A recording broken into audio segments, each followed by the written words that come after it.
Welcome to the Executive Innovation Show podcast, where we bring you real executive conversations with industry game changers and thought leaders. We ask the questions you're thinking, what you're scared to ask, and we make your brain hurt afterward.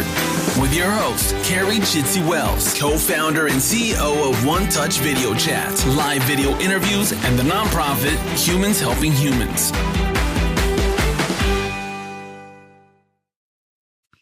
Hello, everybody, and thank you for joining today's podcast. We have an awesome topic today as part of our nonprofit series. We're going to be talking about children without parental care.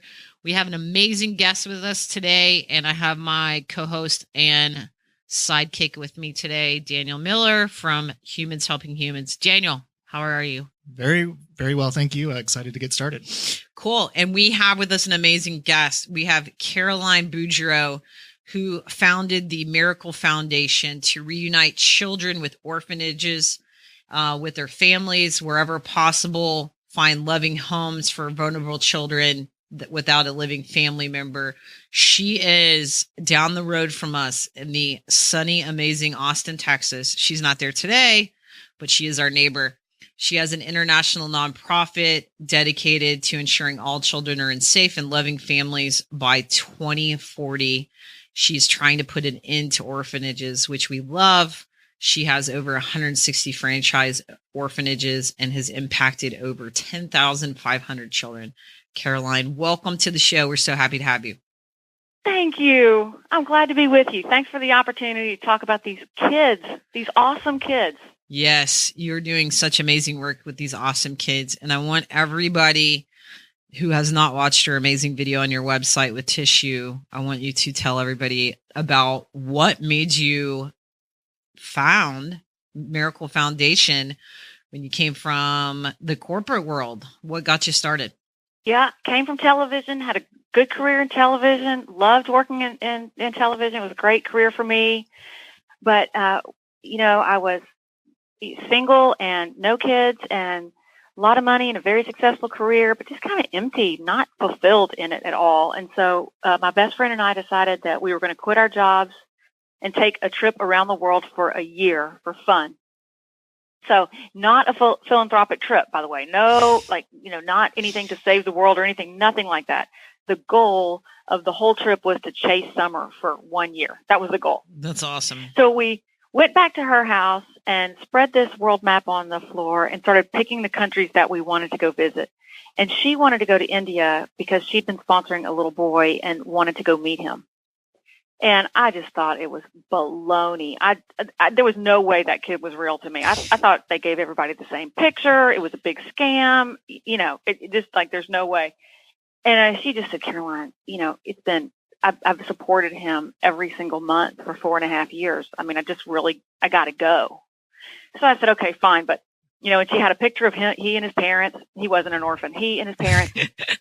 And, so I said, well, I want to meet this exact kid. So right. we started our trip around the world in January of 2000 and worked our way up, started in Africa, worked our way up Africa. And then in May, reached India, and we joked because we wanted to chase summer for a full year, and we found it in India because it was 119 degrees in May of 2000. That's even hot for Texas standards. So we went to the state of Odisha, which is one state south of Calcutta, to meet this little boy, and we went to this really remote village, about 45 minutes off a paved road, and got out of the car and started walking through this village. And at the end of this road was this little boy standing there with the first picture Chris had ever sent. He was real. His parents were real, but it was just a miracle that we could find him. I was just shocked that we found this person. And he had everything that the organization promised, which was clean water, electric power, and free primary education. And he had all that. Wow. So we start doing volunteer work in this village, and, I'm walking around, and the whole time I'm thinking, this is the bottom of the pyramid. This is what I've been hearing about. These are the poorest of the poor. They don't have running water. They're dirt poor meaning they live on the dirt ground, dirt floors. They live with their animals. It was just unbelievable.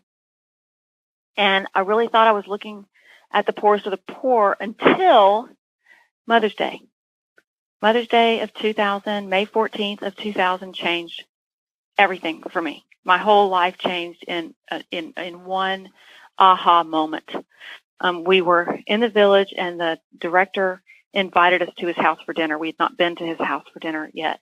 And so I'd gotten up really early to call my mom for Mother's Day, took the 45-minute hot road train,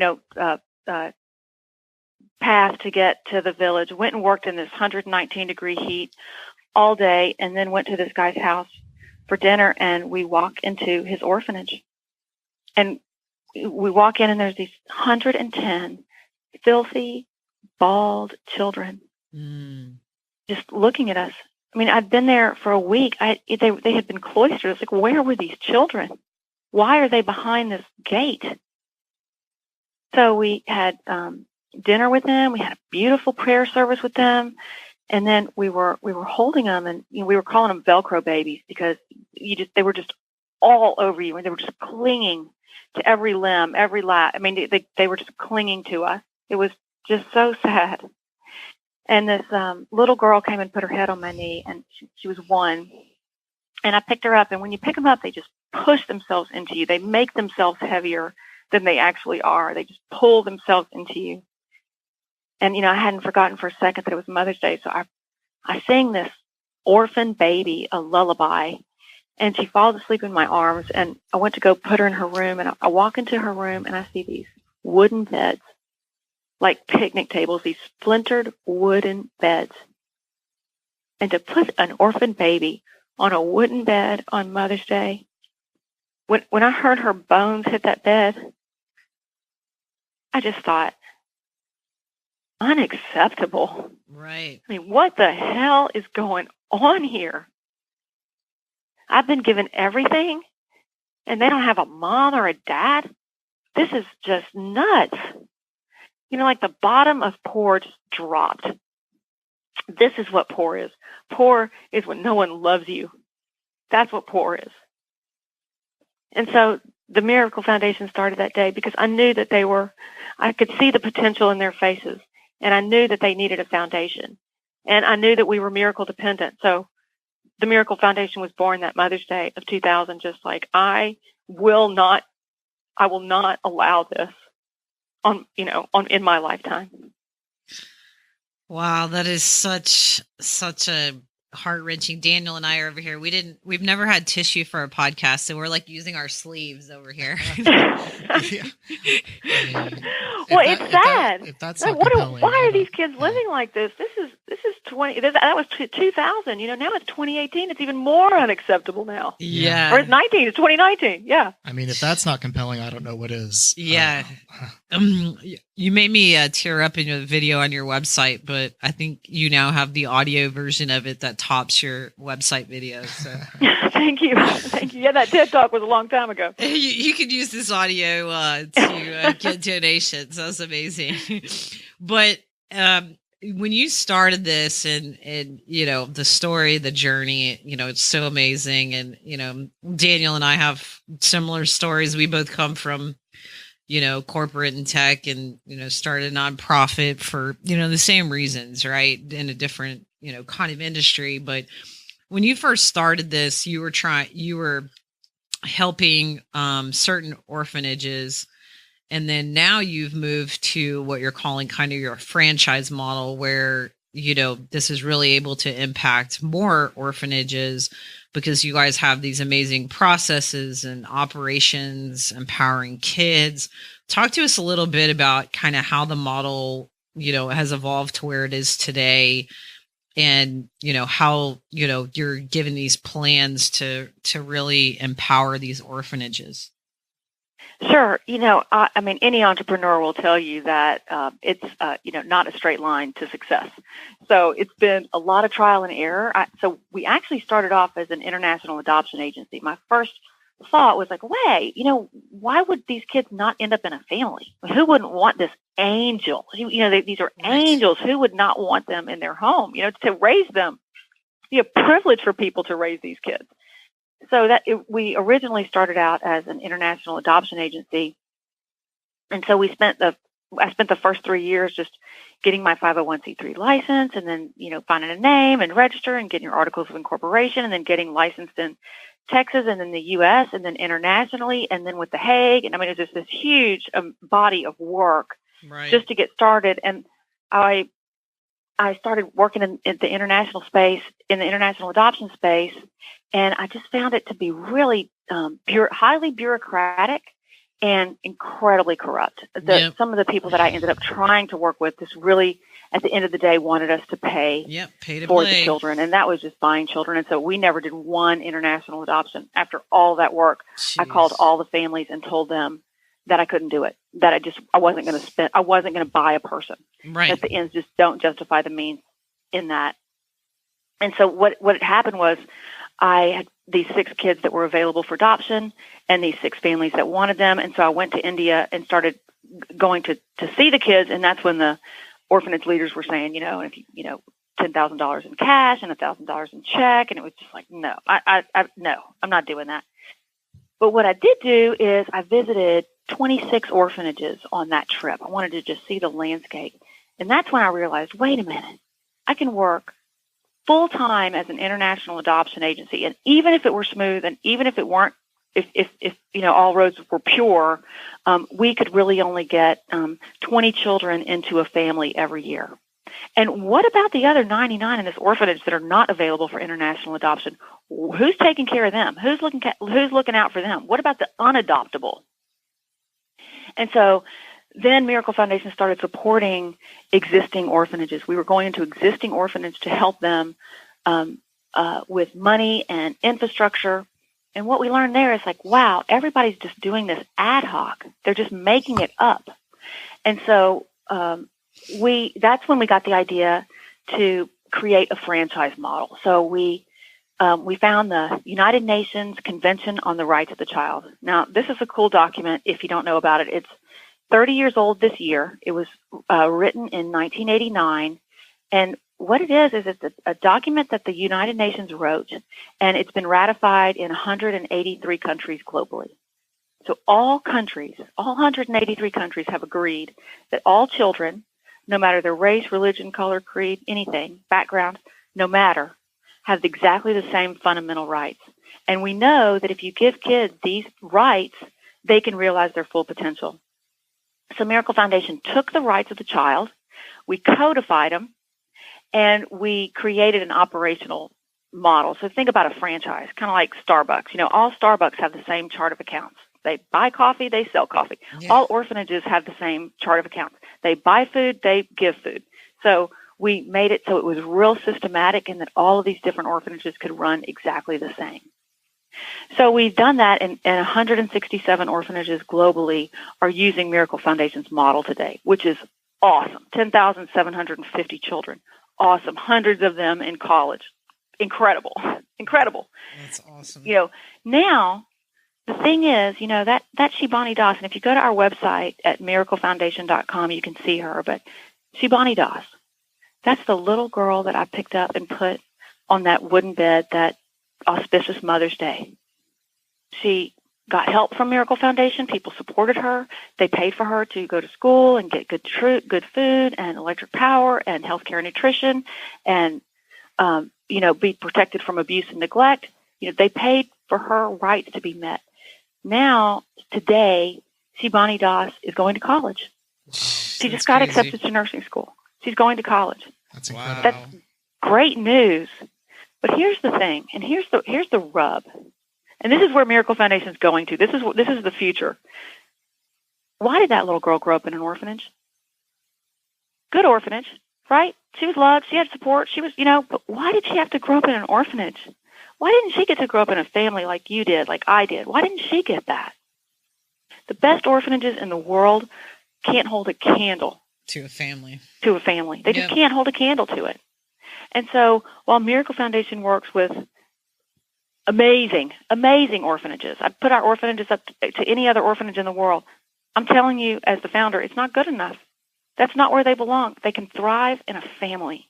That's where they all belong. And that is the vision of the Miracle Foundation, that we don't need orphanages anymore. We're not dependent on that system. This is where you put yourself out of business by 2040? That's what we're trying to do. We're not trying to go and decorate prison. We got to get them out of there. We got to put them in a family that's sustainable. And it's not just Miracle. It's Miracle Foundation and 25 other organizations that are working in this space in 40 different countries. We've all agreed that the goal is a safe family for every child and the end of orphanage care by 2040. Wow. Yeah, no, it's something that you said just struck me, is that we don't want to decorate the prisons. We want to get them out of there. Yeah. What a powerful and impactful statement. I don't know a lot of organizations, even nonprofits who have the goal of putting themselves out of business. And so that just really struck me as phenomenal work that you guys are doing. So congratulations on that. Well, we know. A couple things, right? Every nonprofit should be working to put themselves out of business, number Right. one. And number two, the Achilles heel of the nonprofit space, which I was shocked when I got into the space, is our inability to work together. Yeah. Why are we not working together? Yeah, we say that every day. So, yeah, it makes a lot of sense. So that's one of the things that we've been working on in the last, since 2017. We met with, 25 other organizations working in 40 different countries, and we've come together as a collective. We're sharing best practices. We are having annual conferences. We're talking on the phone all the time. I was on the phone with one of them this morning. I have a meeting with one of them tomorrow. But we got to do this together. This is the only way. You can't depend on governments anymore. Can't, there's no, UN is, having trouble. UNICEF is having trouble.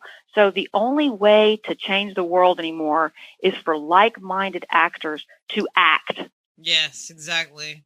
That's why we got into the nonprofit space, for that very purpose. Why? So you can change the world? I just change the world and not, nothing to, I'm not going to trash talk state and local government, but it's there's so many grants and stuff out there where, people aren't acting. It's, hey, we're going to receive this money and we're going to do something about it in 2 years from now. And it's we don't have time. I mean, we need more, doers and impactors that are proactive and seeing problems and creating innovative solutions versus doing the same thing that's not working.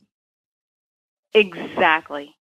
And what's so interesting about what you just said? It's so true, because we believe that everybody really wants three things. Everybody in the world wants three things. They want to love and be loved. They want their families to be healthy, happy, and taken care of. Mm-hmm. And they want their life to mean something and make a difference. Yeah. That they really want those three things. And that's what the nonprofit space offers them, is that third rung of that ladder, that real ability to make a difference. Yep. I totally agree. I want to go back to something you said that kind of stuck with me from our previous conversation. When you talk about the orphanage model, you talked about putting decisions in the kids, and when placing the kids with the family, they were able to pick a person if something went wrong, of who to call, and they were able to kind of rate families and stuff. Talk a little bit about that, because I think that's really unique, and I think that's really empowering the kids and the placement in a home. Can you talk a little bit about that? Yeah. So it goes back to the original document that I talked about, the United Nations Convention on the Rights of the Child. In that convention, one of the rights of the child is the right to be heard and participate in decisions that affect them. And we worked with so many kids, and kids as young as 8, some girls as young as 6, they have very specific opinions about who they live with, where they live, how they live, what they want. I mean, ask any kid. They know what they want. Sounds like my 11-year-old. Another right. That's part of that one of the rights. Another right is the right to make complaints to an identifiable third party. And what that means is, if they're getting abused or they're getting hurt or if there's something going on, kids have the right to make a complaint to somebody that can't get them in trouble for that complaint. And so in the United States and in many countries, the states take on that rule. So the kid, for example, in foster care in the United States, the kid is supposed to call their social worker or their caseworker, who they may or may not know, right? Who they haven't, had a real relationship with, who represents the state to them. So what we have an opportunity to do in these orphanages is ask children, who would you like to be your identifiable third party? Who is that person to you that you would feel comfortable calling if there's a problem? The children oftentimes know. They oftentimes know. They'll rattle somebody off in the very second you ask them that question. And then you can go to the orphanage we're working with, or the case manager we're working with, whoever we're working with. We'll go to that person and say, Shalu wants to call you if there's a problem. Would you be her identifiable third party that she can make complaints to? They're honored. Yeah. They're honored. I mean, I can't tell you the number of times I've seen them touch their hearts. They touch their heart and they say, yes. Yeah. I can't believe she picked me. All I did was, her brothers and sisters were kind of poor. They were living alone. I would just bring them some food every once in a while, and she picked me. She picked me. Yeah. It's amazing. And then the other one was, with getting them out of an institution and into a family. You ask them, who do you want to live with? Well, a lot of them have cousins. They have people they have aunts. They have people that their mom's best friend. My mom had this best friend, and before she died, this friend would come over. I would love to live with her.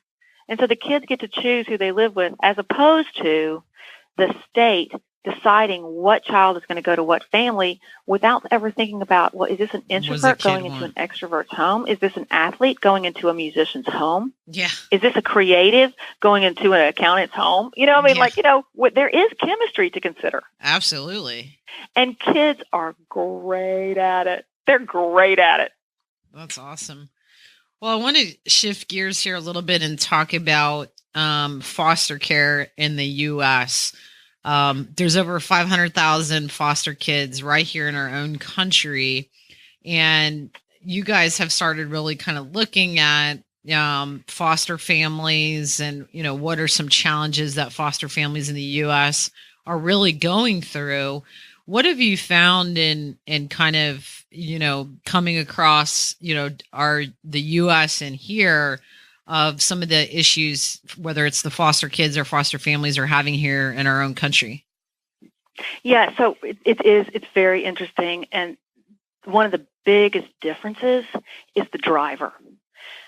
So the reason why kids in the developing world end up in orphanages is 9 times out of 10, or 8 times out of 10, actually, 80% of the time, they're there because of poverty.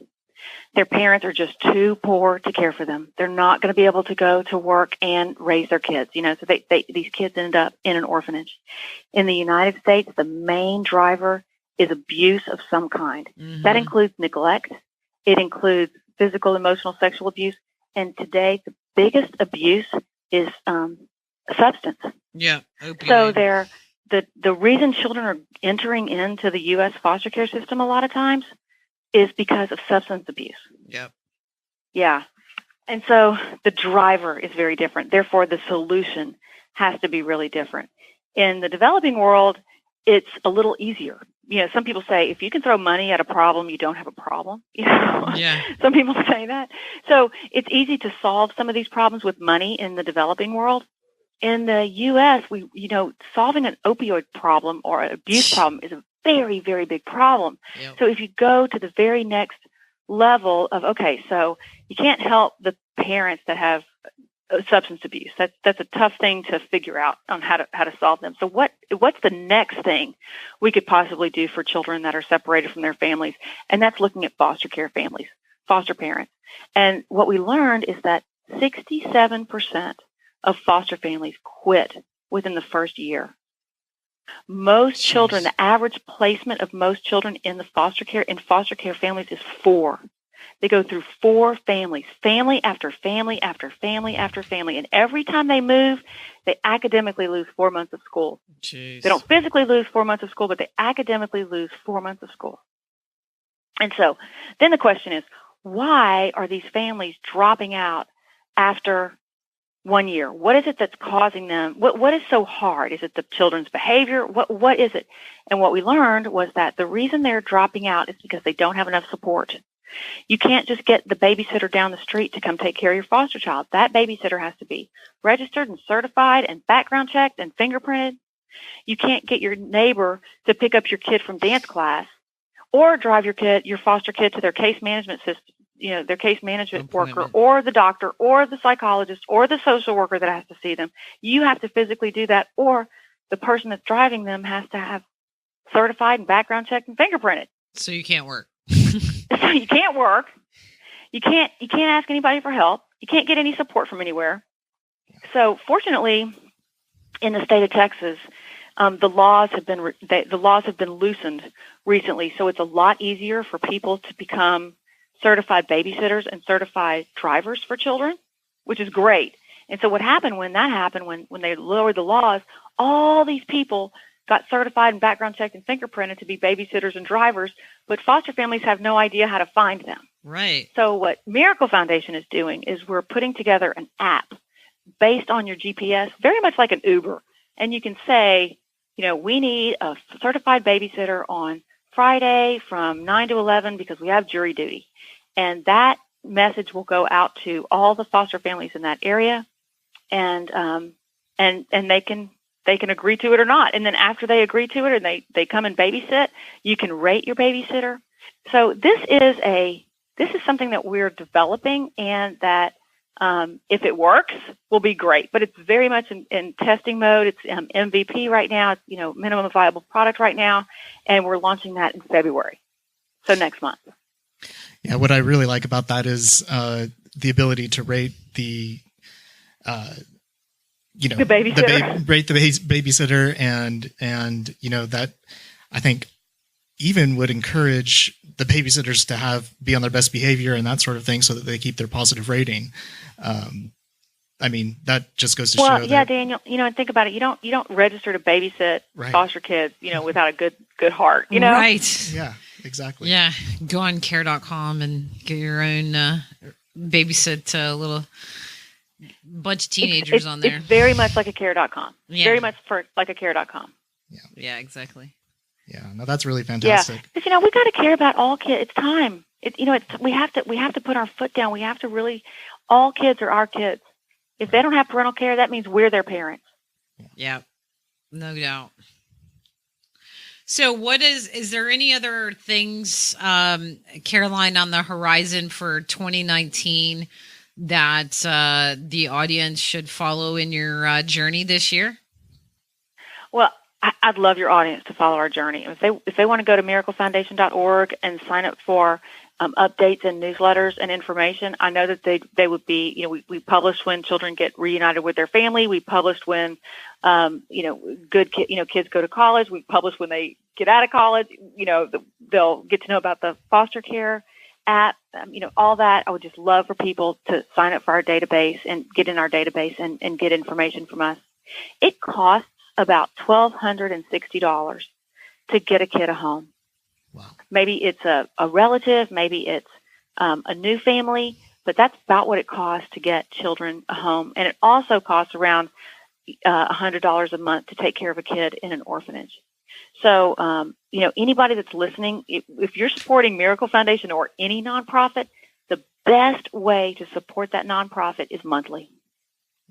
Because that was one of the hardest parts about going from corporate to nonprofit is you had no idea how to budget because you didn't know how much money was going to come in. Right. That has been a killer. So that's why we started this monthly donor thing, and we have we have a little over 500 people that donate a month, and we can count on that money. It flattens out our year. We don't get it all in December. We get it all year long. We know exactly how many kids we can take on. We know exactly how many kids we can say yes to, and it's a powerful, powerful way to give, not only to Miracle Foundation but to all nonprofits. Yeah, absolutely. Well, it has been such a pleasure to have you on the podcast. Thank you. We're so happy to have met you, and you're just so inspiring. You have so much passion. We really just love the story, and we love that you're at Austinite, and we'll definitely have to get together in person for sure. But love that. Yeah. So if you guys have any questions for Caroline or anything about the journey that she's going through, or any questions about the nonprofit, if you have any questions about Humans Helping Humans, feel free to click on to follow Humans Helping Humans and the miraclefoundation.org, helpinghumans.care. And please share the word on this podcast, as it is very inspiring. Thanks again, Caroline, for joining the show, and we appreciate having you on today. Thank you. You're welcome. Thanks for having me. This podcast has come to a close. To hear more from the Executive Innovation Show podcast, subscribe, submit questions, and share the love. Follow us on social. We're everywhere.